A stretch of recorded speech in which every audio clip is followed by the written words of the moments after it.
بسم الله الرحمن الرحيم الحمد لله رب العالمين والصلاة والسلام على رسول الكريم وعلى آله وصحبه أجمعين وعلى من تبعهم بإحسان إلى يوم الدين. Today is the 22nd lesson of Kitab Tawheed Sharq by Shaykh Uthaymeen, and the date is 22nd of Rabiul Awwal, and we're in the 23rd night. Chapter 16, Intercession. بسم الله الرحمن الرحيم. الحمد لله رب العالمين والصلاة والسلام على أشرف المرسلين وعلى آله وصحبه أجمعين وعلى من تبع هداهم إلى يوم الدين. Intercession is the chapter which is following two chapters before it, is very fitting and good, because the ones who have been asking the Prophet sallallahu alaihi wasallam, and they were also seeking his help and making istighatha by the awliya and the prophets, when they are being faced with the hujjah against them, that is of Tawheed al-Rububiyyah, how can you worship other than Allah? How can you seek the help of other than Allah? Then they will say, no, we believe in Rububiyyah of Allah Azza wa Jal, but those are our intercessors. These are people who are close to Allah. They are great in the sight of Allah subhanahu wa ta'ala, and that is why they have this honor, al-jah, we say, they have the honor in the sight of Allah subhanahu wa ta'ala. So if it is the case, then they have the right to intercede, and he who does go to them and satisfy them, then he will get their intercession, because they are from those people whom Allah had elevated. That's the argument of those people who take intercessors beside Allah subhanahu wa ta'ala, or intercessors whom Allah did not grant permission to.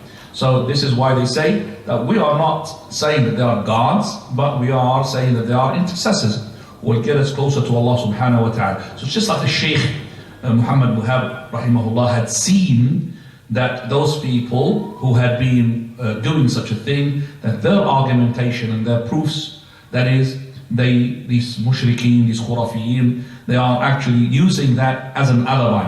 So he had, rahimahullah, brought this chapter in order to refute, that is, their argumentation and their proofs that they bring about. The shafa'ah is requesting, it's just a supplication of the shafa'ah. And when you are requesting the shafa'ah, you are requesting the dua. So if a person said, istashfi' bi Rasulillah, that is, he's like saying, ask the Prophet of Allah to supplicate for me in the presence of Allah subhanahu wa ta'ala. So the intercession is a request, talab. So he who had made istishfa', he had actually requested the shafa', the intercession. So the shafa' in itself is a dua. So here it is like requesting the dua. So as we have previously, walhamdulillah, established the haqq, that is to say that it is batil to supplicate anyone beside Allah Azza wa Jal. Also these proofs can be used to make it batil, to make istishfa' with someone whom Allah subhanahu wa ta'ala did not give you permission. Like for example, you are taking istishfa' with somebody who is already dead. How can you ask his shafa'? Those are the ones who are not there with you. So the shafa'a, from the word shafa'a, and the shafa'a is against the witr and shafa', odd and even. So when you are odd, you are not shafa'. So we make somebody come shafa', he came with you, to make it two. That's what it means in Arabic, shafa'. So this is the shafa'a in language, but in the religious terminology, is that a person comes with you, or he supplicates for you in order to bring good to you or remove the harm away from you. Either he brings good to you or he removes the harm away from you. Bring good to you, like Allah subhanahu wa ta'ala, He made our Prophet sallallahu alaihi wasallam to make us enter paradise. He's the one who's going to knock onto the halaqah, and the Jannah will open for us. No one will open the Jannah for us except for the Prophet of Allah. As for the removal and pushing away the evil, then Prophet of Allah, his shafa'ah as well for those people who are in the hellfire, to come out of the hellfire if they are muwahhidun, monotheistic, and to be put into a paradise. This is as well a shafa'ah. So if you know that now the shafa'ah, and you know that it is not allowed to make shafa'ah from those whom Allah did not give permission, especially the dead ones, because this is called shirk akbar. That is why. So now this is what we asked, brother. Do you have any footnotes before we start? Read the footnotes, please. The author, rahimahullah, mentioned intercession in the book of Tawheed because the polytheists who worship idols say they intercede for them with Allah subhanahu wa ta'ala in their invocation, seeking relief and what resembles that. And with that they think they are magnifying Allah, but instead they are attributing a defect to Him. This is because Allah is knowledgeable of all things, and for Him is the perfect ruling and complete power. So there is no justification for intercession. They say, indeed, we worship them in order that they intercede for us with Allah and they bring us nearer to Allah, and they are misled concerning that. He, may He be glorified, is knowledgeable and powerful and the possessor of authority. Whoever is like that, then indeed there is no need for intercession. And for the kings of this world there is a need for intercession, either due to shortage of their knowledge or deficiency in their ability. So intercession is of assistance in this case.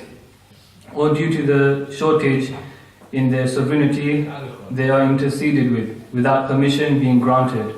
But Allah Azza wa Jal is perfect in His knowledge and power and sovereignty, so it is not fitting for anyone to intercede with Him except by His permission, due to the completeness of His sovereignty and magnificence.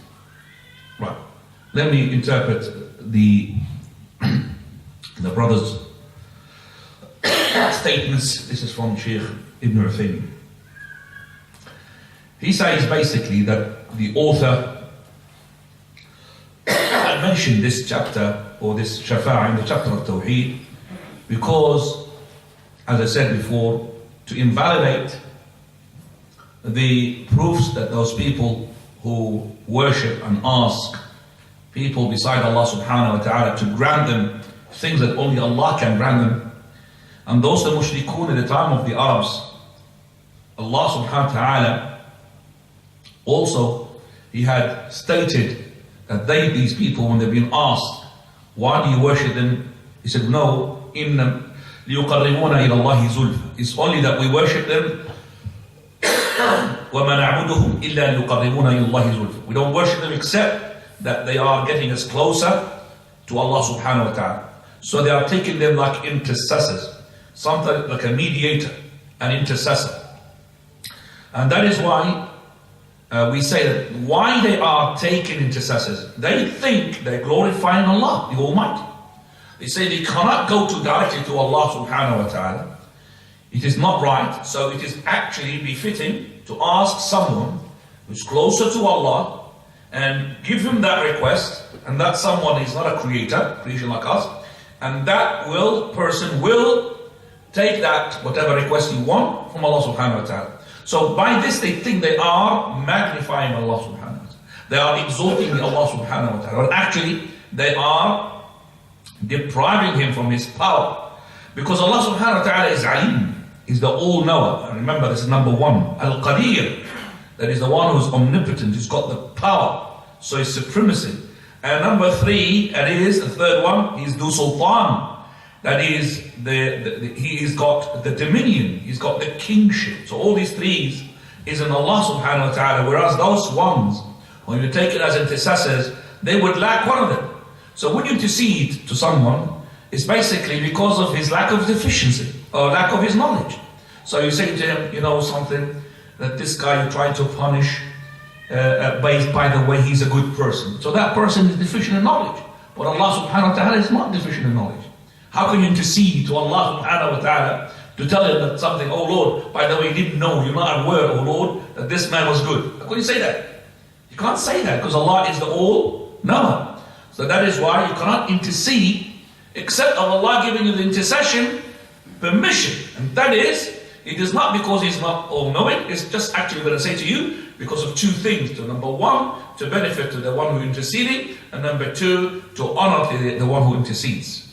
Those are the two facts that why Allah gives permission to the intercessor to intercede. And the second one is Qadir. Qadir, Allah subhanahu wa ta'ala is the all power. So those are the ones whom you're asking, like the kings, and they are in need of intercessors because of their lack of knowledge and lack in their power. So maybe they are in need of someone to give them, strength in order to forgive or whatever. So they are lacking in power. And also they're lacking of sovereignty, sultan. Why? Because if the king, the normal king, he has a wife, she could just come in and she said, he is my relative from my mother's side, forgive for him. So she came to her, the king, without permission, without any caring of his sovereignty. So the sovereignty is only for Allah. So this is only for Allah, but you can't do it. You can't do it to Allah, you could do it to somebody else. You could, for example, as I said, intercede in the presence of, regardless of how tyrant is the king, once you are a close relative, a son or a father or a mother, you could just intercede like that. But no one would do that to Allah Azza wa Jal without his permission. So, ash-shafa'ah, that is, it is not what we mean by it, that Allah is in need of help. It doesn't mean that. Allah subhanahu wa ta'ala is giving the shafa'ah, as we said, for two reasons. Number one, that is to honor the intercessor, the one who is the shafi', to honor him. And honoring him as well, it can be seen into two factors. So honoring the person who is making the shafa'ah is in two ways. That is, number one, that is by accepting his intercession. And number two, that his honor will be shown to everybody. So this is the way of, number one, honoring the person who is intercessor. So again, so to honor the intercessor is by two ways. Number one is to honor him by accepting his shafa'ah. And number two, that his honor and glory can be seen in the presence of Allah subhanahu wa ta'ala. The second one, why Allah subhanahu wa ta'ala permits this shafa'ah, is to help the one who's been interceded for. So this is as well to benefit him. But that benefit is as well conditioned, as we're going to see. No one can intercede to someone who's a kafir. Right, going back. The second one is to help the person who's been interceded on his behalf. So to help him, that is, he's in need of your help. Right, let's go now to the first verse. And the saying of Allah Azza wa Jal, translating to English, وأنذر به الذين يخافون أن يحشروا إلى ربهم ليس لهم من دونه ولي ولا شفيع. Don't have the Arabic verse? Go ahead. And warn therewith the Quran those who fear that they will be gathered before their Lord when there will be neither a protector nor an intercessor for them besides him. Do you have any footnotes, please? What is that? Yeah. Go and read, please. In this verse is the negation of intercession from other than Allah, that is without his permission. That's it. Good. So here, وَأَنذِرْ بِهِ الَّذِينَ يَخَافُونَ. Allah subhanahu wa ta'ala is commanding his prophet to give a warning with bihi. Bihi means the Quran. وَأَنذِرْ بِهِ الَّذِينَ يَخَافُونَ أَن يُحْشَرُوا إِلَى رَبِّهِمْ. Those are the ones who are fearing Allah subhanahu wa ta'ala. Give them the warning that they will be summoned before their Lord on the day of resurrection. And on that day, لَيْسَ لَهُم مِّن دُونِهِ وَلِيٌّ وَلَا شَفِيعٌ. They don't have beside him, مِن دُونِهِ وَلِيٌّ وَلَا شَفِيعٌ. Wali, close companion, Shafi', the intercessor. That means this verse is telling us as well that there is a wali and there is Shafi' if Allah gave you the permission. Because this verse says, لَيْسَ لَهُم مِّن دُونِهِ. So if there is Allah gives you the permission, you do have a wali and you do have a Shafi'. So that is why we have to carefully understand the verse. That is, without this permission, you have no helper, wali, close friend, who will give you help, the nasr, And the shafi' is the help, the one who is the intercessor. So in this ayah is the intercession will be negated if it is not by the permission of Allah subhanahu wa ta'ala. That means it's been confirmed if Allah gave the permission for it. Okay? So it is permissible and confirmed. As for the kings, the normal kings, it is permissible to give the shafa'ah with or without their permission. Do you understand the difference now? With or without their permission, the shafa'ah, for as I said, the wife has got a strong hold on the king, she come and forgive for him, for example, or give him such money. So that king, he has no power to, for example, to upset his wife and deny the intercession of his wife. So this is why we say the difference between Allah's shafa'ah and the people's or kings or shafa'ah. So this ayah min dunihi, it means if there is no permission, you can't have shafa'ah. If there is a permission, then Allah will give you that shafa'ah, but there are, as I said, conditions.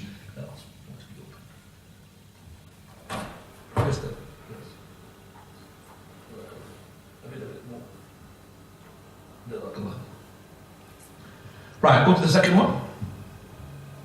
قُلْ لِلَّهِ الشَّفَاعَةُ جَمِيعًا. And he's saying, to Allah belongs all intercession. قُلْ لِلَّهِ الشَّفَاعَةُ. And he's saying, and to Allah belongs all intercession. Okay, you don't have a footnote? No. Okay, this is a verse we're going to interpret properly. Allah subhanahu wa ta'ala, He says, all types of intercession is for Allah. That means there are types. And let's just make sure that we understand the types of intercession. First of all, intercession, according to Ahl al-Ilm, is being in the following category. Who denies it and who confirms it. So, shafa'ah, we said, is to ask good for others or push away evil. Yes? Okay. Now, the people, the Muslims, or the whole people, whole nations are, in terms of the shafa'ah, in the three categories. Category number one, they are the ones who are extreme in confirming the shafa'ah. Like the ones who have made the shafa'ah for the idol and the statues, the ones for the righteous, so they got closer to it. So there are people who had made ghulu in this shafa'ah, which is they made it confirmed and affirmed for the idols and the statues and for the righteous. So they've used it in order to get closer to Allah by worshipping them or by supplicating to them. As Allah subhanahu wa ta'ala, He said, وَيَعْبُدُونَ مِن دُونِ اللَّهِ مَا لَا يَضُرُّهُمْ وَمَا لَا يَنْفَعُهُمْ وَيَعْبُدُونَ مِن دُونِ اللَّهِ مَا لَا يَضُرُّهُمْ وَلَا يَنْفَعُهُمْ وَيَقُولُونَ هَؤُلَاءِ شُفَعُونَ عِنْدَ اللَّهِ. And they worship beside Allah subhanahu wa ta'ala what is not beneficial for them, and they say that they are our shufa'a with Allah. This is the verse to indicate that those people had affirmed shafa'ah to those people, to the idols, to the salihun, which go extreme. Second type is the one who had completely, they have denied the shafa'ah. Those are the Khawarij, the Mu'tazila, they have denied the shafa'ah completely. And they have even completely denied the shafa'ah of the Prophet ﷺ regarding the people of the major sins from his ummah. And those are the ones, as I said, Khawarij and Mu'tazila, they denied the shafa'ah completely. Third type are the people of Ahl-Sunnah wal Jama'ah, whom had confirmed the shafa'ah to the Prophet ﷺ and to his others from the prophets and the believers. So the Ahl-Sunnah wal Jama'ah, they have confirmed the shafa'ah to the Prophet ﷺ and to others from the prophets, and also to the believers and to the ones who are truthful ones from the Siddiqeen. Now, after this, we say that the shafa'ah types. For the ones who confirm the shafa'ah, they are into two categories. People who are Sunnah al-Jama'ah, who confirm the shafa'ah, they say it is two types. So we have finished now the categories of the people regarding the shafa'ah. But the ones who confirm the shafa'ah, they say there is a shafa'ah which is completely denied, and a shafa'ah, this is the button, yeah? A bit helped. And the shafa'ah, which is the other one that the Quran had confirmed. So the shafa'ah which is completely, totally forbidden or totally denied is the shafa'ah for the kafir, shafa'ah for the mushrik. As Allah says, فَمَا تَنْفَعُهُمْ شَفَاعَةُ الشَّافِعِينَ. The shafa'ah of the intercessors will not help them. So this is denied. Second one is the shafa'ah which is confirmed. And that is with the Quran confirms it. But it has two conditions. Condition number one, that Allah gives the permission to the intercessor to intercede. You have to have a permission. Condition number two, that Allah subhanahu wa ta'ala is pleased with the one whom you're going to intercede on his behalf. So even though that Allah gives you permission to intercede, you cannot intercede to someone whom Allah is not pleased with. So Allah subhanahu wa ta'ala, he says, وَكَمْ مِن مَلَكٍ فِي السَّمَاوَاتِ, as we're going to discuss that verse later on, لَا تُغْنِي شَفَاعَتُهُمْ شَيْئًا. How many angels in the heaven, their shafa'ah intercessors, they're not going to help anyone. Even they are close angels to Allah subhanahu wa ta'ala. Close, not, I'm talking about as in closeness of place-wise, but closeness of that they are close because they are worshippers to Allah subhanahu wa ta'ala. Allah Azza wa Jal does not accept except for Tawheed. And that is why the hadith of the Prophet ﷺ, when he was asked by Abu Hurairah, Messenger of Allah, who is the one who is going to win your shafa'ah, O Prophet of Allah? He said, the one who says, La ilaha illallah, khalisan min qalbi. The one who says, there is no God worthy of worship except for Allah alone, while it's sincerely from his heart. Khalisan min qalbi. So this is the one who's going to win the shafa'ah. He said, khalisan, that means no hypocrisy. No hypocrisy. So this person, he says, La ilaha illallah, not a hypocrite. And we'll discuss that hadith later on. I'm just saying that is why we say this is the second condition.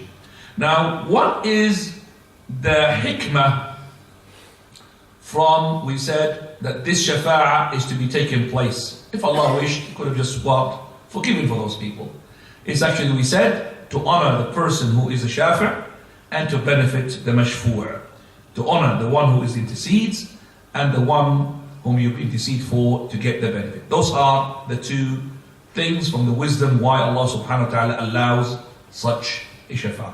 The types of shafa'ah now, for those who are confirming it. Number one, shafa'ah which is specifically to the Prophet of Allah. الشفاعة الخاصة للرسول صلى الله عليه وسلم.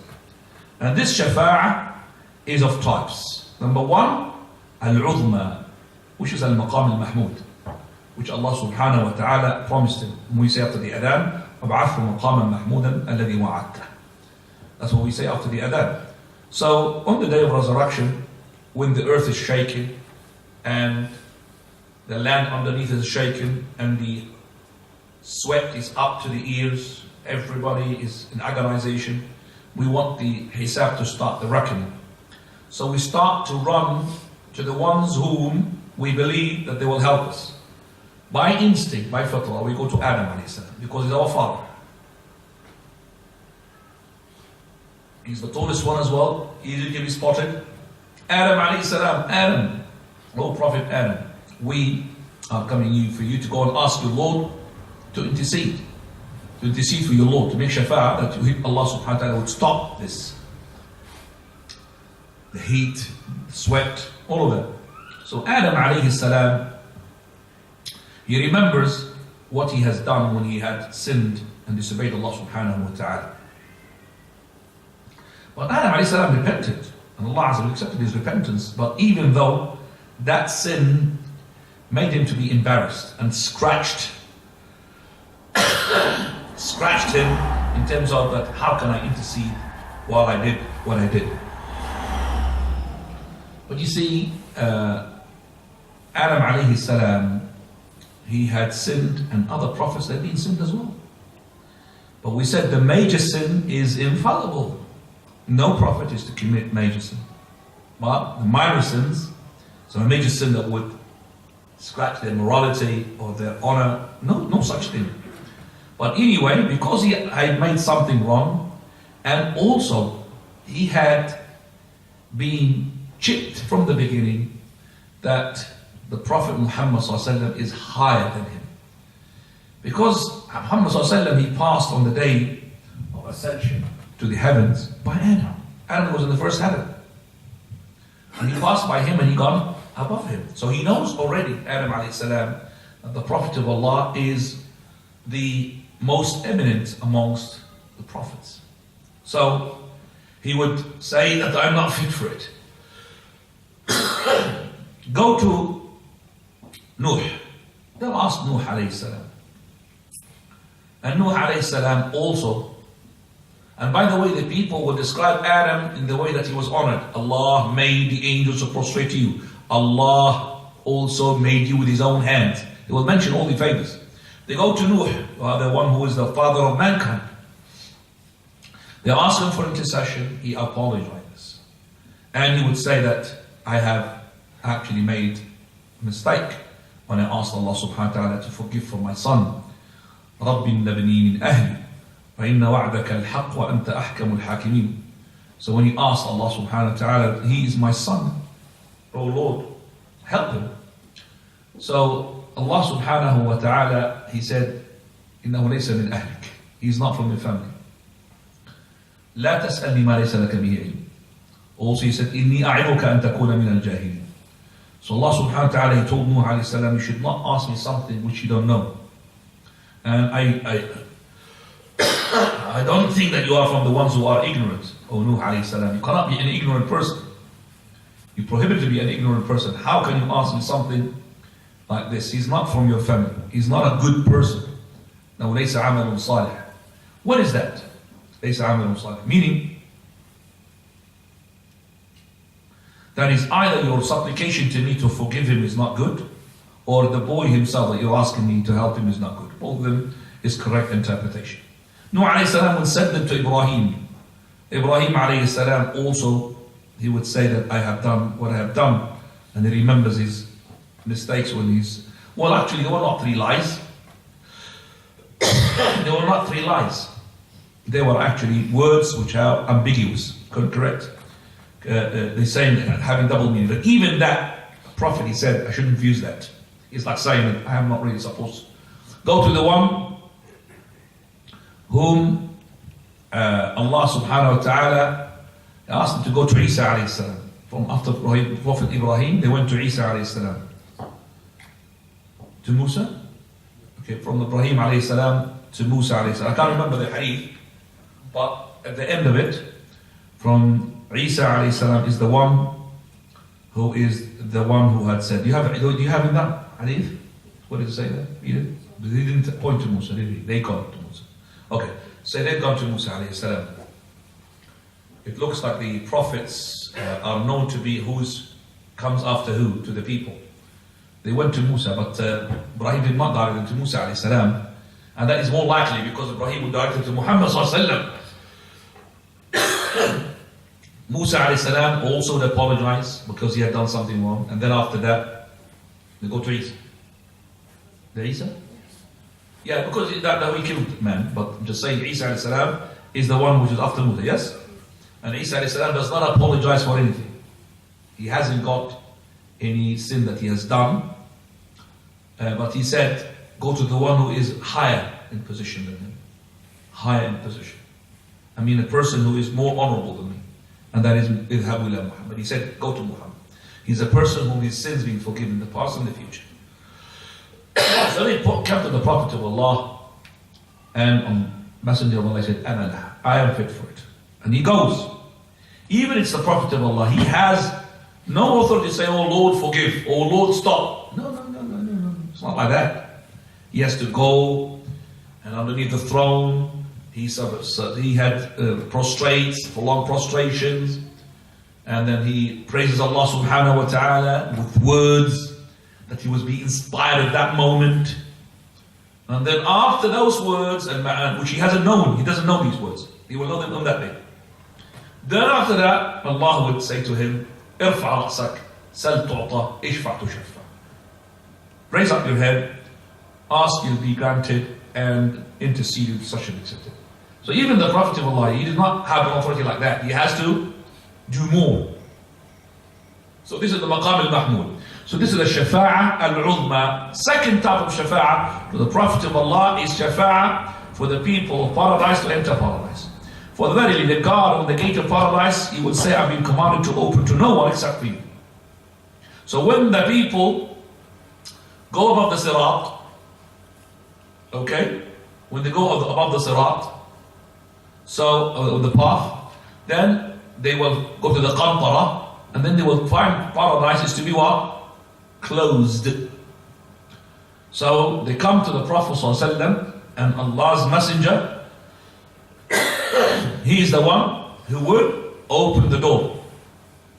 Allah says in Surah Al-Zumar, حَتَّى إِذَا جَاءُوهَا وَفُتِحَتْ, or وَفُتِحَتْ أَبْوَابُهَا.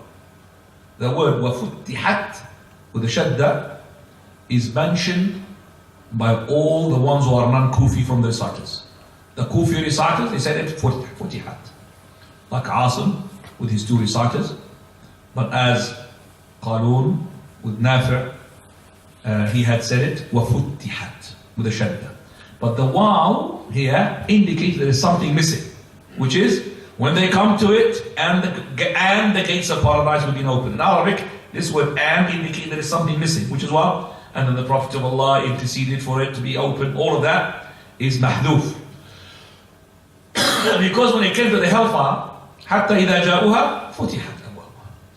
When they come to the hellfire, there is no waw, and gates will be opened. There's no one to intercede for them to get inside the hellfire. Do you understand me? There's no one to intercede for them to enter, because the intercession is for something good, not for something bad. So as soon as they came to the gates of the hellfire are open. As for the gates of paradise, they need intercession for it to be open. And Allah will open it only to the Prophet ﷺ. That's what being commanded. Third type of shafa'ah, the shafa'ah of the Prophet of Allah regarding his uncle, Abu Talib. And the Prophet ﷺ, when his uncle was on his deathbed and he's dying, he started telling his uncle to embrace Islam. Say the kalima, O Lord, say the kalima, O uncle, أُحَاجُّ لَكَ بِهَا عِنْدَ اللَّهِ. I will use it to make hujjah for you, proof that you are a mu'min, regardless of what you've been doing in the past. Just say the kalima. But he had two companions on top of him, reminding him of the kufr, and telling him, are you going to leave and abandon what your ancestors and your forefathers have been doing? He was almost going to say it, but then he said, had it been for the Quraysh, they will be labeled me to be a coward, I would have really satisfied you, O Muhammad, with it, O my nephew. So he did not say it. So the Prophet ﷺ, he said, I'm going to intercede for you as long as I'm not being prohibited from doing so. When he died, the Prophet of Allah, asked for forgiveness for him. The Muslims who had seen the Prophet of Allah doing this, they did the same thing to their relatives whom they died upon kufr, their fathers and their mothers. So they started doing the same thing. So Allah subhanahu wa ta'ala revealed the ayah in Surah Al-Tawbah, مَا كَانَ لِلنَّبِيِّ وَالَّذِينَ آمَنُوا أَنْ يَسْتَغْفِرُوا لِلْمُشْرِكِينَ وَلَوْ كَانُوا أُولِي قُرْبَى. It is not fitting for the believers, nor not fit for the Prophet, nor for the believers, that is to seek forgiveness to the kuffar after that they've been shown to them they are from the dwellers of the hellfire. They are kuffar now, they are dead. They're not going to change their religion. If they are alive, you could ask Allah subhanahu wa ta'ala to bring them the hidayah. But they are dead, that's it. You're not allowed to say anything. Can't ask for forgiveness for them. But yet, the Prophet of Allah's intercession, it was not completely denied. Because of Abu Talib was so big help to the Muslims, not just to the Prophet, to the Muslims. The companions and the Prophet of Allah, they were in his share when the blockade happened, and the sanctions, economical sanction. They were in the valley of Abu Talib. Abu Talib helped them, and he's the one who had protected his nephew all the time. Because of his protection, because of his championing the Prophet of Allah, that is why Allah had accepted partial of his intercession, which is that instead of being in the deep hellfire, he is in the shallow fire. The shallow means him and other people, the ones who are likewise, which is the shallow is ضحضاح, where the two burning coals underneath the sandals of each person, where his brain is boiling out of them. This is the minimum heat. And even that person who is in the dhihdah, the shallow file, he thinks that he's what? In the worst of situation. He thinks he's the worst. There's nobody worse than him. So even that. So this shafa'ah is only for the Prophet and nobody else. Which is shafa'ah in the kafir. Nobody else can make shafa'ah to the kafir. Even Ibrahim alayhi salam couldn't make shafa'ah except for Allah subhanahu wa ta'ala give him a promise that he will not disgrace him and he will become like a dhikh, which is like a wolf. So no, he can't see him on the day of resurrection to be disgraced. He's going to be in the hellfire. His father where? He's going to be in the hellfire. The father of Nuh, the father of Nuh, the mother of Nuh, the father of Ibrahim alayhi salam, the mother of Ibrahim alayhi salam, all of them were where? In the hellfire. Even the wife of Lut, the wife of Nuh, where are they? In the hellfire. The wife of Fir'aun, in paradise. Fir'aun is the biggest one. The hellfire, his wife is in Jannah. Not in Jannah, in a palace in Jannah. Right, so no one is to intercede for a kafir except for the Prophet of Allah. He had done it and he's done it to his uncle, nobody else. Second type of intercession. So this is for the Prophet of Allah. This is the first type. Second type is a general intercession of the believers and also the angels. The angel will intercede. So this is a general intercession. And these intercessions are also types. And I'm including with this the intercession of the Quran, the intercession of the Siyam, the intercession of everything. First type of that intercession is the one who deserves to get into the hellfire, not to enter it. This is when a person dies. You'll find that the Prophet of Allah said, any person who dies, any Muslim, and 40 people in his janazah, he's got 40 people in his janazah, don't associate anything in the worship of Allah, and ask intercession, Allah will grant them intercession. So this is the shafa'ah for a person who is supposed to go to the hellfire, not to go to the hellfire. He hasn't gone to the hellfire yet. Second one from that type is a person who entered the hellfire to come out of the hellfire. And this is the Mu'tazila and the Khawarij which denied it. They said no shafa'ah for the people who have done major sins. Person who done the major sin, he's a kafir completely and he's in the hellfire completely. And we say to them, you're wrong. Because the Prophet of Allah, he said, Shafa'ati li ahli al-kaba'iri min ummati. This is a hadith, we call it like a dagger in their throat. My shafa'ah is for the people of the kaba'ir from my ummah. They can't deny that hadith. And it's hadith Muslim and Ahmad, which is authentic. How can you do such a... What is this hadith from their understanding? Wallahi, those people have got no heads, no brains, nothing to think about. Khawarij and the ones who kill people. You've heard what happened in Jordan lately. They've got no head, nothing. Empty brains. Don't know, how do they think? Sufaha al-ahlam. So these people are chucking the Muslims into the hellfire just because simply they've done a major sin. The Prophet of Allah said, all prophets have hastened their supplication, and mine, I saved it to what? To my ummah on the day of resurrection. They are in need of it. Every prophet, he had hastened his dua. He's given it. But for me, because Allah had given to every prophet an intercession or a dua to be given to him. Every prophet, he hastened it. Except for me. I kept it to my ummah, not to anyone, to Ahl Kabair, to the ones who are from the major sins from my ummah. Third type. The ones whom his hasanat equal to his sayyat. Those are the ones from Ahl al-A'raf. Allah mentions them in Surah Al-A'raf. So they are equal. So they're going to be on the border. So those people to come to intercede, angels, prophets, believers, intercede, so that they will come out from the middle to go to what? To paradise. And let me tell you that all the ones who are in the middle are going to go to where? To paradise. That's the mercy of Allah subhanahu wa ta'ala. But just being in the middle, seeing the people in the hellfire, that's just in itself is a terrorization. This is terror. The fourth type is the lifting up of the elevations of the believers' ranks. So to elevate the ranks of the believers. This can be taken from, which we call it, رفع درجات المؤمنين. From Hadith Abi Salama. Prophets of Allah, when Abu Salama died, he's been heard said, Allahumma aghfir li Abi Salama. O Lord, forgive Abu Salama. Warfa' darajatahu fil mahdiyin. He's the husband of the mother of the believers later on, because the Prophet of Allah would marry Salama. and raise his rank in the Mahdiyin, the guarded one. وَافْسَحْ لَهُ فِي قَبْرِ, to the end of the dua, which means that there is raising up of the ranks. This is the fourth type. The fifth type is the one who entered paradise without reckoning. So those people as well, there's other people will intercede for them to go inside paradise shortcut. Shortcut, yeah, that shortcut. Not that, the shortcut, that means there is no reckoning. No, the shortcut, paradise, khalas, enter. Shortcut. There's no reckoning, because the reckoning itself is punishment. Just to be stopped and to be questioned about what you have done in that book of yours.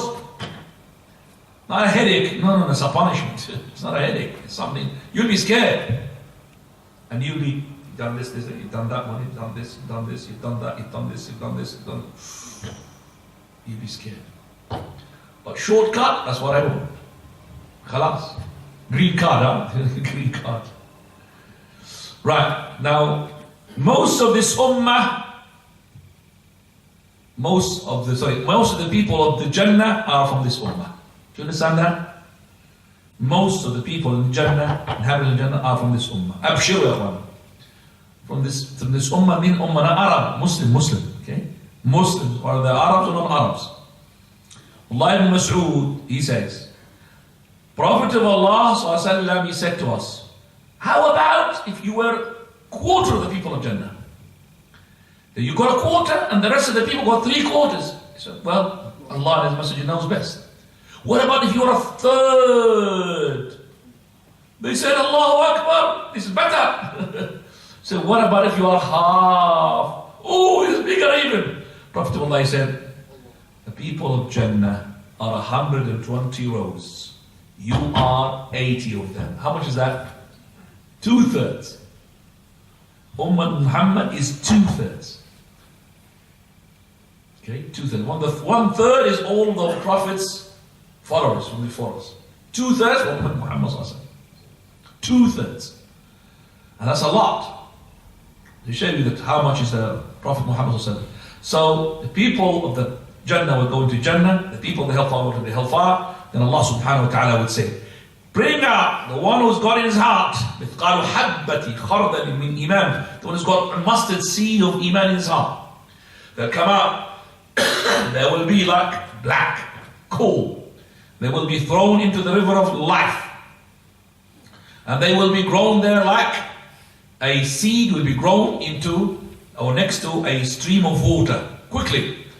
So it becomes like yellow and twisting, as the Prophet ﷺ had said. So this person straight away will come out from his coccyx bone. He will be growing up after he's been burned, and he will be put into paradise. When he goes into paradise, he would say that I've never been punished before. And if he goes into the hellfire, even if he's got one drop of that hellfire, he will say that I've never seen anything good before. So both are the same case.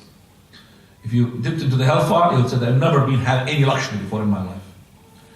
Right, so this hadith of shafa'ah will kill the people of takfiris, from the khawarij, because they are making takfir upon the Muslims with their sins.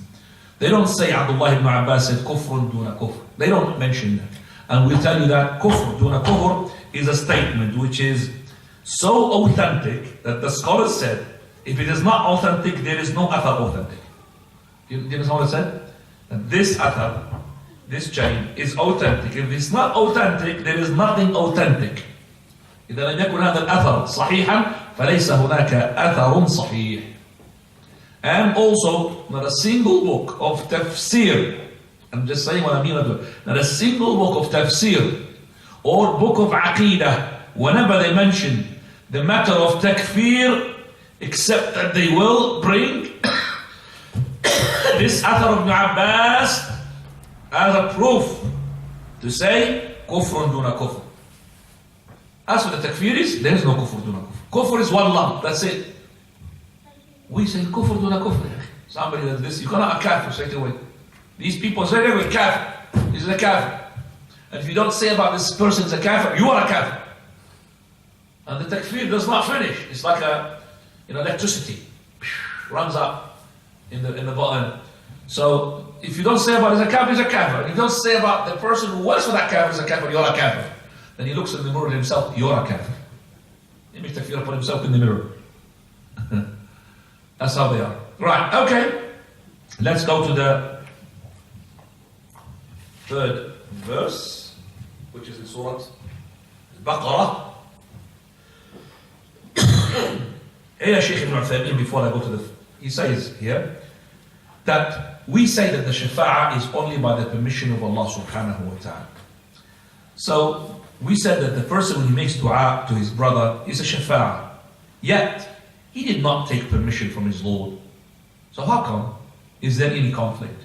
We say no, Allah subhanahu wa ta'ala, He commanded you to make dua to your brother in his absence. This is not just a permission, it's more. It's a command. So when you make dua to your brother and you're interceding for your brother, this is not a permission, this is a command. So we're not doing something without the permission of Allah, you're wrong. Right. مَنْ ذَا الَّذِي يَشْفَعُ عِنْدَهُ إِلَّا بِإِذْنِهِ Ayat al-Kursi. And who is he that could intercede with him except with his permission? Any footnotes before I start? Yes, there's footnote. Go on. An ambiguity and the response to it. If it is said, if intercession cannot be except with Allah's permission, may He be glorified, how can invocation, dua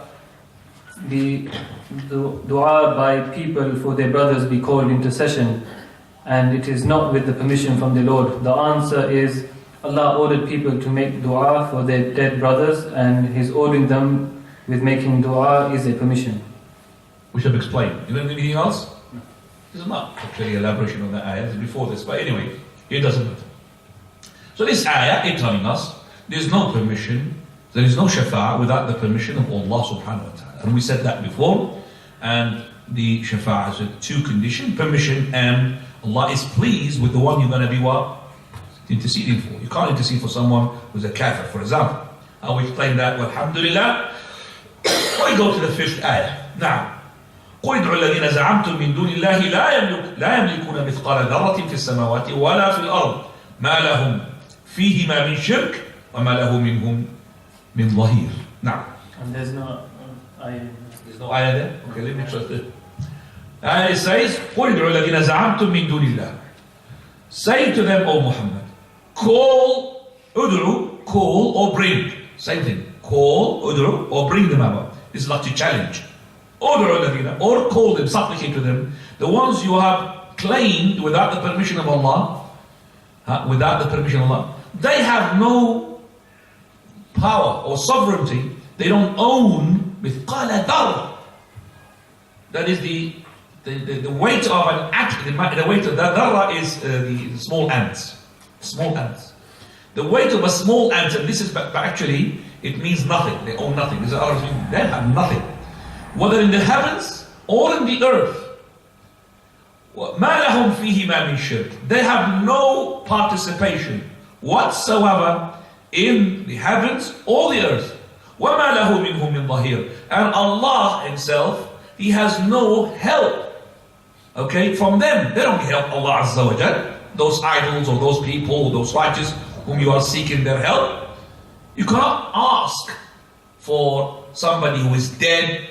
And we're saying this because unfortunately we find that so many people, they go to Badawi and Rifai and Zainab and all of those, and they ask them, intercede for us with Allah subhanahu wa ta'ala. We tell them Allah subhanahu wa ta'ala, He has no helper in His actions. So those asnam, those idols, those people who are dead, they have nothing, whether they are on their own or in their participation or in their aid.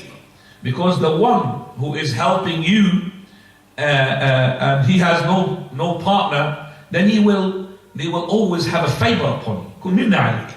So maybe because of that, you'll be giving him something better. And this is not for Allah subhanahu wa ta'ala. So when we say that those three things, I'm going to call them again, that is to be single, on participation and the help as well. Those are three things. That is why they are not linked to those idols. You cannot ask for the shafa'ah. وَلَا تَنْفَعُ الشَّفَاعَةُ عِنْدَهُ إِلَّا لِمَنْ أَذِنَ لَهُ. And this shafa'ah will not help except for those whom Allah subhanahu wa ta'ala had given help to them. Shaykh al-Islam ibn Taymiyyah, in a minute, have that word for Taymiyyah? You have this? Yes? Okay, we're going to ask, because Shaykh al-Islam ibn Taymiyyah, he would have more elaboration on this. Right. So in this ayat, we see that Allah subhanahu wa ta'ala is telling us to cut, sever all our links to anything beside Allah subhanahu wa ta'ala, and you have to be true worshipper to Allah the Almighty, nobody else. Right. Abu al-Abbas ibn Taymiyyah, he says, Abu al-Abbas ibn Taymiyyah said, Allah makes it clear that all of His creation are without the attributes which some of the polytheists claim they have. They therefore cannot possess sovereignty, that's number one, or even become assistants to Allah. Assistant to Allah in managing the affairs of the heavens and the earth. As for intercession, it will only be... So they have no assistance of Allah subhanahu wa ta'ala, and they have no share. So that's the second one. So sovereignty, share and assistance. Those are the three things. So if it is the case, they haven't got it, then nothing left except for the shafa'ah, yes? So he said, as for intercession, it will only be of benefit to those whom Allah is pleased with. Allah says, وَلَا يَشْفَعُونَ إِلَّا لِمَنِ ارْتَضَى. They cannot intercede except on behalf of the one whom He approves. Therefore, the intercession sought by the polytheists will become a mere illusion on the day of resurrection according to the Quran. Correct. منتفية يوم القيامة كما نفاها القرآن وأخبر النبي صلى الله عليه وسلم أنه يأتي فيسجد لربه ويحمده لا يبدأ بالشفاعة أولا ثم يقال له ارفع رأسك وقل يسمع وسل تعطى واشفع تشفع. Translate. The Prophet ﷺ on the day of resurrection will first prostrate before to his Lord and praise Him. Then it will be said to him, raise your head and speak, it will be heard. Ask, you will be given, intercede and your intercession will be granted. Bukhari and Muslim. One day, Abu Hurairah radiallahu anhu asked the Prophet sallallahu alaihi wasallam, and he said, who would be the most fortunate of the people to receive your intercession? The Prophet sallallahu alaihi wasallam replied, whoever said La ilaha illallah sincerely from his heart. Bukhari. Thus, by the permission of Allah, intercession will be granted to people who have sincerity. Anyone perpetrating polytheism, i.e. shirk, will be deprived of intercession. The true essence of intercession is that Allah, far removed from imperfections, is He will bestow His pardon upon the people of sincerity, ikhlas, via the dua of the righteous people who are given permission by Allah to intercede and make dua. Such intercession will be granted to them to elevate their ranks and gain al-maqam al-mahmud, the position of praiseworthiness. The intercession rejected in the Noble Quran is that which involves shirk, whereas the affirmed intercession with Allah's permission is proven. The Prophet ﷺ has made clear that this intercession will only be for the people of Tawheed and sincerity, ikhlas. Have you finished everything? Yeah, that's it. Right, so Abu Hurairah narrated the hadith which I've narrated before. That is, Man as'adu nasi bi shafa'atika ya Rasulullah. Who is the one who's going to gain and win your shafa'ah? The one who is got the best chance of winning your shafa'ah. He said, Man qala la ilaha illallah. Khalisan min qalbi. Who says la ilaha illallah sincerely from his heart. And by the way, this question was being narrated in Sahih Muslim and Ahmad, where the Prophet of Allah said to Abu Hurairah, لقد كنت أظن أن لا يسألني أحد غيرك عنه لما أرى من حرصك عليه. I thought that no one would ask me about this except for you, Abu Hurairah, because you are keen to gain the knowledge. Subhanallah. So from the way of gaining the knowledge is the question. So he said, من أسعد الناس. So he said, من قال لا إله. He says, لا إله إلا الله, truth from his heart. That means he is not a hypocrite.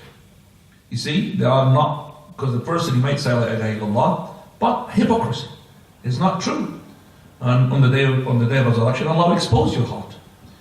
Those people at the time of the Prophet of Allah, when they were hypocrites, they were testifying to Allah's messenger that we are upon the deen. Wallahu ya'lamu innaka la rasuluh. Wallahu yashhadu inna al-munafiqina lakadibun. Allah testifies that the hypocrites are liars. They are liars in their testimony. And they are liars when they said that you are the messenger of Allah. Messenger of Allah is confirmed. He doesn't need your confirmation. But they are liars in their testimony. So they are liars as well in the saying La ilaha illallah. So Shaykh al-Islam Ibn Taymiyyah, he says, Ash-Shafa'ah is only for those people who are from the monotheistic and only with the permission of Allah subhanahu wa ta'ala. It will not be totally at all, it will not be at all to the ones who are mushrikun, whatever he made shirk with Allah. So Allah subhanahu wa ta'ala, He is the one who's giving this favor to the people of Tawheed, and He will forgive for them with a wasitah, and that is the supplication for the person whom He had given the permission to intercede and supplicate in order to honor him and also to gain the worthy and praiseworthy place. So Ash-Shafa'ah, Shaykh al-Islam says that the Quran had denied the one who's got shirk in it, but the Shafa'ah with his permission is being confirmed, and the Prophet ﷺ, he said it is only to the ones who are monotheistic. In this, alhamdulillah, we have finished this chapter. We're going to go to the issues quickly, and there are only 8. Number 1, interpretation of the verses. 5 verses we got there, we've interpreted them. Second one, that the shafa'ah which is negated, which is the one we said it's got shirk. Every shafa'ah has got shirk, it will be negated. It's not really, issue number 3, that is the shafa'ah which is confirmed, and that is the people of Tawheed with the conditions, which is Allah's permission, and also Allah is accepting and pleased with the one whom you're going to intercede for. And the 4th issue, that is Shafa'ah al-Kubra, which is the Maqam al-Mahmud, and it's being given to the Prophet ﷺ on the day of resurrection. And the 5th issue, صفة ما يفعله صلى الله عليه وسلم أنه لا يبدأ بالشفاعة, that the Prophet of Allah, when he makes a shafa'ah, he does not start with a shafa'ah, but he prostrates, and if he's been given the permission, he will make and go ahead with intercession. So he will not intercede straight away. Number 6, man as'adu nasi biha, who's the one who's going to gain that shafa'ah? The people of Tawheed, the people of sincerity, the one who says La ilaha illallah sincerely from their heart. La ilaha illallah, no God worthy worship except for Allah. Number 7, أنها لا تكون لمن أشرك بالله, it will not be for the ones who have made shirk with Allah. And finally, number 8, بيان حقيقتها, the reality of the shafa'ah, that is Allah subhanahu wa ta'ala gives it to the people who are monotheistic, and Allah through this intercession would forgive to these people. And the biggest of intercession is the intercession of Almighty Allah subhanahu wa ta'ala, where He brings out, He said شفع المؤمنون وشفعت الملائكة ولم يبقى إلا شفاعة أرحم الراحمين أخرجوا من النار من لم يفعل خيرا قط إلا التوحيد. Allah subhanahu wa ta'ala's intercession is not for the one who has done a bit of good deeds, then no good deed whatsoever. After He says that the shafa'ah of the believers had finished and the shafa'ah of the angel is finished, nobody to intercede now. He said the intercession is the one who is the most merciful of the mercifuls, and his shafa'ah, his own. Is Allah saying that? Bring out from the hellfire the one who did not do any good in his life. Nothing good. Except for what? The Tawheed, the monotheism. Those are the ones who are called Al-Jahannamiyun. They was called what? Al-Jahannamiyun. Jahannamis. From Jahannamis. Come out. And those are the ones who the last one will enter the paradise as well. He would never think that he will get closer to paradise, never mind to enter it. And Allah subhanahu wa ta'ala قال فضحك, smiles, and that person who comes closer and closer, and he said to Allah, I'm going to ask you something else, and Allah knows. He said closer, he said, Allah, I'm going to ask you something else, and he closer, until he said, can I enter it? No. Allah said, enter the paradise and ask whatever you like. He doesn't believe it. He asks and he asks and he asks. He's never done anything good in his life. Wallahi, if you are the one who is a person who's got a company, and you're trying to put into the person in the company, the one who is really, fit for it, and you know that the person who has done so much bad, nothing good, I don't think you've got the heart to go and forgive him, would you? No way. Everybody enters except for you. It's true or not? Except for you, don't enter. But you've done so much. You've killed and you've done and you've done. And that's who's the most patient? Allah. Who's the most patient? Allah. Nobody more patient than Allah.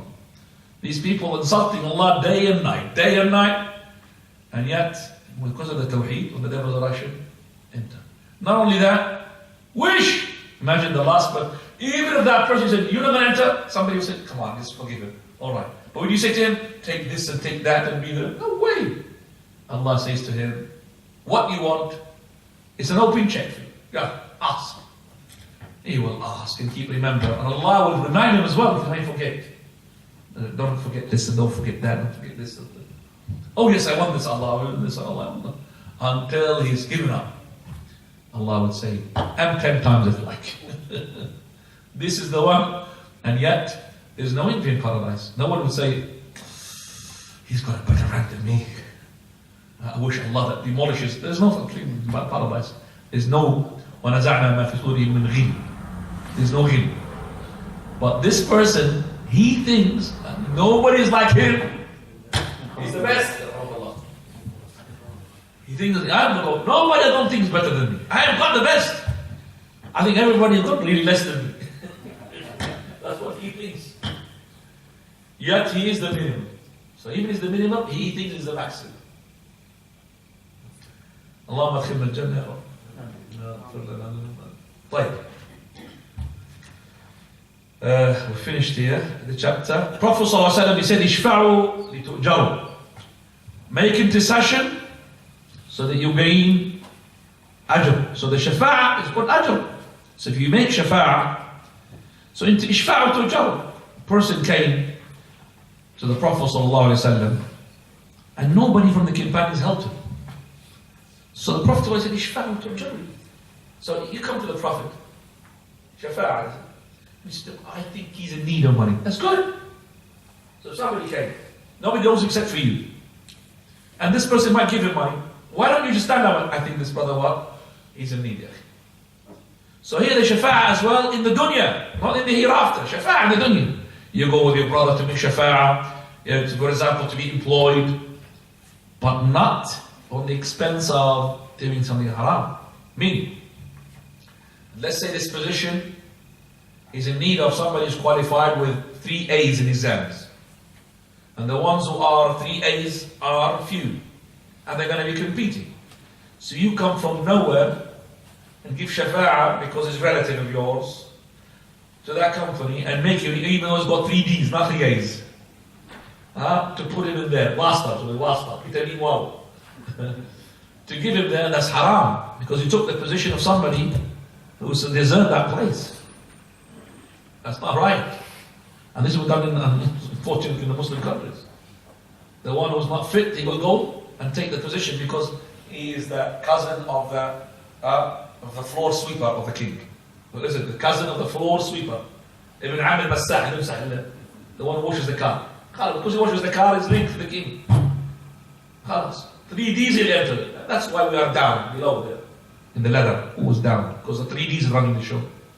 Not the 3 A's. The 3 D's will not running the show, not the 3 A's. Down. So ishfa'u litu'jaru. وَيَقْضِي اللَّهُ عَلَى لِسَانِ نَبِيِّهِ مَا شَاءَ. Prophet said, and Allah will ordain on the tongue of the Prophet whatever He wills. So you make the shafa'ah, either going to accept it or not going to accept it. You're going to say to me, well, this man is good brothers and dirham, give him. I might give him, I might what? Not give him. And both ways you're going to be what? You're going to be what? Come on, speak. Rewarded. Shafa'u litu'jaru.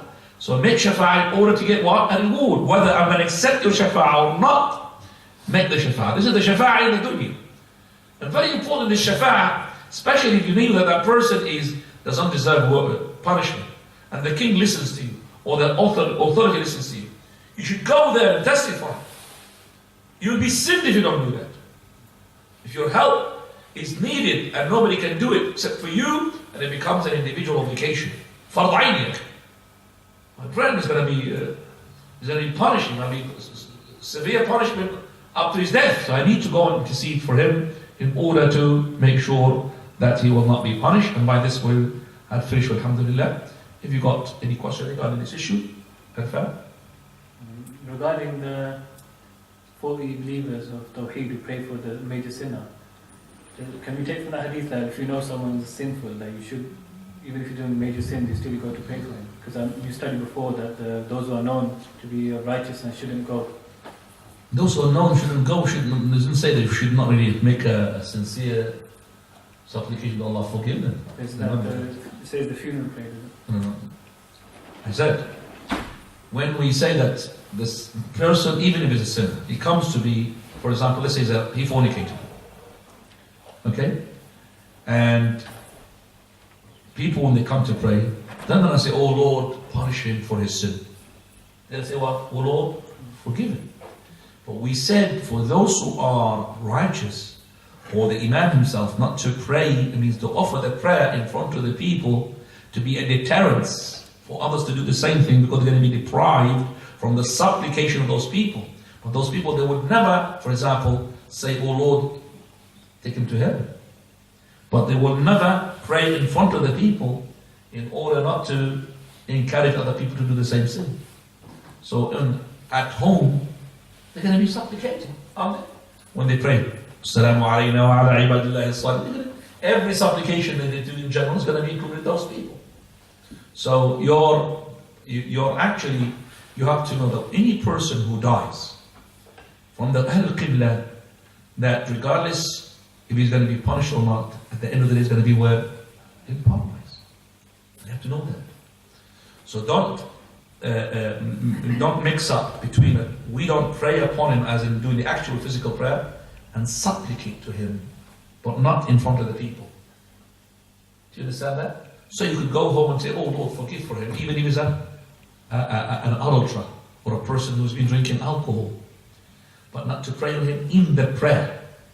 And the Prophet ﷺ said, مَا مِن Muslim, any Muslim who has 40 people, mukhlisun, seek forgiveness for him, Allah will accept the intercession. So if you are a fornicator or a sinner, those 40 mukhlisun are going to be there. You're going to have maybe plenty because you're a pop star, singer star. Not 40, you're going to have 4,000 maybe. But none of them what? Mukhlis. All of them pop stars like you. They're going to afford the prayer on you. So even if there are 40,000 or 400,000, they don't include what? 40 mukhlisun. Sincere. So you're not going to get the shafa'ah of theirs. So imagine the person was drunken, and the one who's going to join the funeral, the ones who go, used to join him in the pub. And maybe they pray upon him the janazah, oh Lord, forgive him. He's a drunken person. Yes, he's a Muslim, but he's a drunken person. So the shafa'ah, so we are the test, we are the witnesses of Allah on earth. And angels are witnesses of Allah in the heavens. We are the witnesses of Allah on earth, not the angels. We have angels on the earth, and we have angels where? In the heavens. And we have angels in between. But the ones who are witnesses for Allah on the earth are not the angels, us. We the people. So when we see somebody who has died in a good Muslim or something, we say, oh mashallah, he was good, mashallah. Even with that praying, just like we are saying like this, we testify to Allah. Prophet of Allah, as soon as he heard the companion saying about that person, mashallah, is good, wajabat, wajabat, wajabat. I mean, he's a Jannah, he's a Jannah, he's a Jannah. Khalas. Jannah. The other one, how wicked and evil doer he was, he's a hypocrite. Wajabat, wajabat, wajabat. What is wajabat? Hellfire, hellfire, he deserves it 3 times. أنتم شهداء الله في الأرض وملائكة شهداء الله في السماء. You are the witnesses of Allah in this earth. So if this drunken person dies and he passes by the club where they drink, and the drunkard says, oh, he was a good partner of ours, you know. What is he going to deserve? He deserves nothing. Because he was a good partner in wickedness, in evil doing, not in something good. Now, hopefully that makes you understand. Follow. Another question? Follow. And you mentioned Uncle, the question.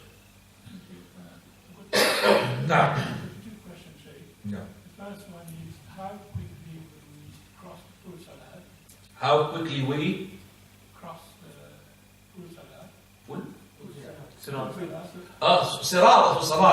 Sirat. How can quickly we pass the Sirat? The Sirat, Uncle, is first of all, is not a fixed speed, basically. Each person in his speed depends upon how light he is from the sins. How light he is from the sins. The lesser sins you have, the lighter you're going to be, the more faster you're going to be. So some of them like al-barq. Barq, which means the lightning, speed of the light. Something like the horses running very fast. Some of them they will be harwala, running, but they're not much. Some of them they will be walking. Some of them they will be crawling. Some of them will be dragged. They're so heavy from the luggage is very heavy from the sins. So the slower you are, the more chance you're going to be hooked by the hooks of the hellfire beneath you. So the hellfire is called khatatif, hook. And the sirat is built on top of the hellfire. And this sirat, as Allah's Messenger describes it, is more sharper than the razor, the blade. That is why Allah says, وَمَا بِكُمْ إِلَّا وَارِدُهَا. Each person is going to go past the door, including the Prophet of Allah. He's going to go on top of it, the first one. So he's going to pass over the what? The hellfire. He's the first one to be there, and he's there waiting for us. And every person passes, he says, Allahumma sallim, sallim. Sallim, sallim. Oh Lord, save him, save him. So there's an intercession here as well. Save, save, save. So when a person goes light speed, nothing happens to him. He doesn't feel the heat of the hellfire. He doesn't even see the horrifying thing underneath. One who's running very fast, horse speed, still gets a bit of the heat, a bit of the sea. One who is running, still going to see more, and he's got more of a chance of what? Scratched by those hooks. The one who is crawling, more of a chance not just to be hooked, to be pulled down. And the other goes down in the hellfire. The one who's being dragged, that's definitely going to drop down.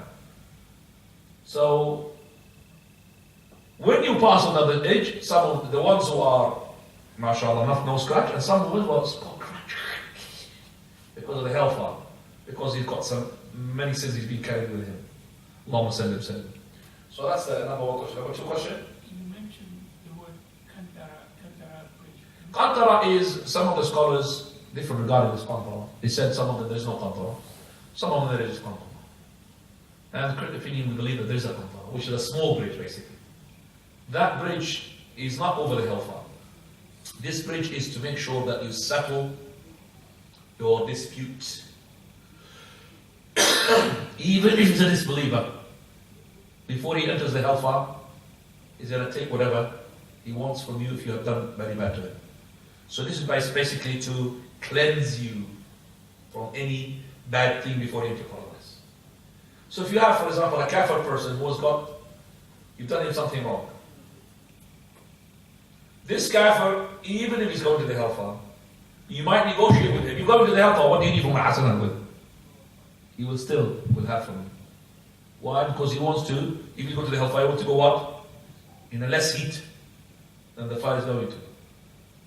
So even if you ransom, you give him whatever you want, why don't you take from hasanat? So that as well, as I said, is a scary thing, because am I going to enter paradise? Just seeing that as well as a scary thing. So basically this is to cleanse you. But you have passed over the hellfire. Now, jazakallah khair. Any question apart from Irfan? No? Further. Off topic. Further. Is in a marriage contract, is it a valid condition if the sister says she doesn't want the husband to marry twice? Is it a valid condition in the marriage ceremony that the wife, she says you're not allowed to marry twice? She can't have this condition But you could have a condition like this, if you are a chicken to accept it, you expect it. That if you marry somebody else, أنا في حل من نفسي. I've got the right to divorce myself. If you accept that, it will take place. Do you understand that? Or not to marry somebody else, because this is going against Allah's law. But she said that you have to give me my divorce. So if you marry somebody else, I'm divorced. If she says that, then it will take place. Now you're saying, is this allowed as a condition? Is allowed, but is it for her halal to do that? No, I would say that she can be sinned for this. So no, she should not be doing this. She should as well submit to Allah's will. Why is it the sisters, they enter the whole of Islam, accept everything except for that condition, they don't accept it? Do you understand that? That condition, which is that the husband can marry more than one wife, they might say, yeah, but when it comes to the truth, they don't accept it. I mean, yes, jealousy, you don't want it, you hate it, that's natural. But don't accept it, that means you don't want it. No way.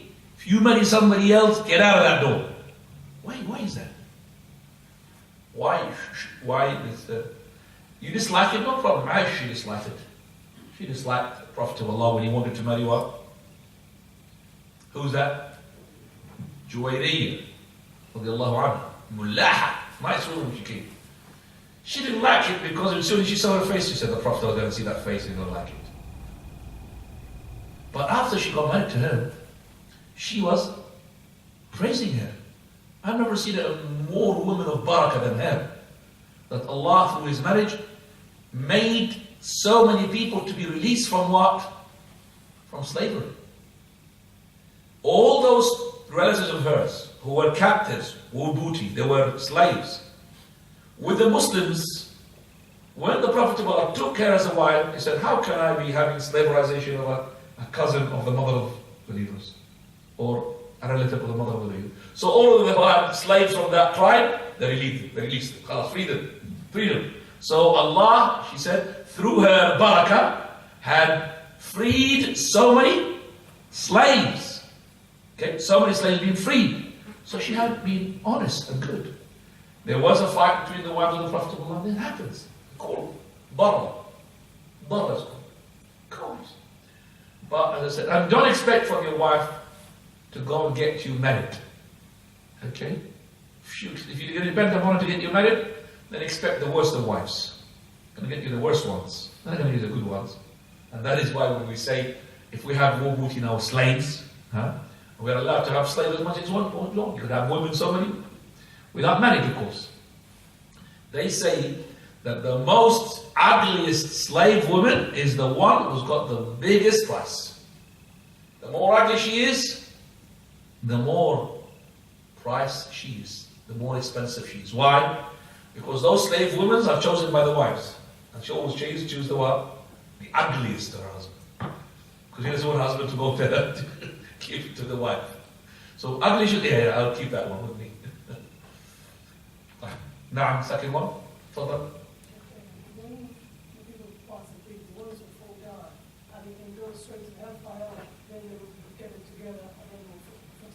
Allahu A'lam. But if they go to the hellfire, that means they're going to be punished in the hellfire. But as in for monotheism, we'll take them away from the hellfire later on. How long are they going to stay in the hellfire? Allahu A'lam.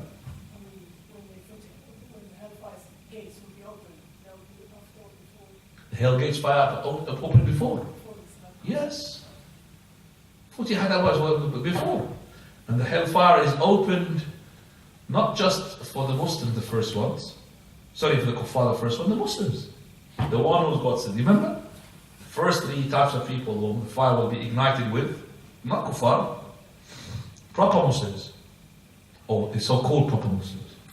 Mujahid, reciter of the Quran, scholar, and a Kareem gives money. You're the ones, the first people into the hellfire. Now, last question. During the talk you mentioned Nuh's father would be in the hellfire. Isn't there an ayah where he said, how pray for you and one thing? Did I say Nuh alayhi salam? Okay. If I said Nuh alayhi salam, his father in the hellfire? No, Ibrahim alayhi salam, the father of Ibrahim alayhi salam is in the hellfire. If I said Nuh alayhi salam, I'm retracting from this. Because when the Prophet seeks forgiveness to his parents, that means his parents are what? Are believers. Prophet Muhammad sallallahu his father and mother are in the hellfire. Prophet Ibrahim alayhi salam, his father is in the hellfire. There are other prophets which we don't know if their fathers are in the hellfire or not. So, for example, Idris alayhi salam, we don't know whether his father or his mother in the hellfire. We don't know. Jazakallah. The last question was. Sorry, that's to do with talk. And you mentioned that the Prophet said his father. I was thinking, how would we explain the situation of Musa? I said that before. He's asked me this as well.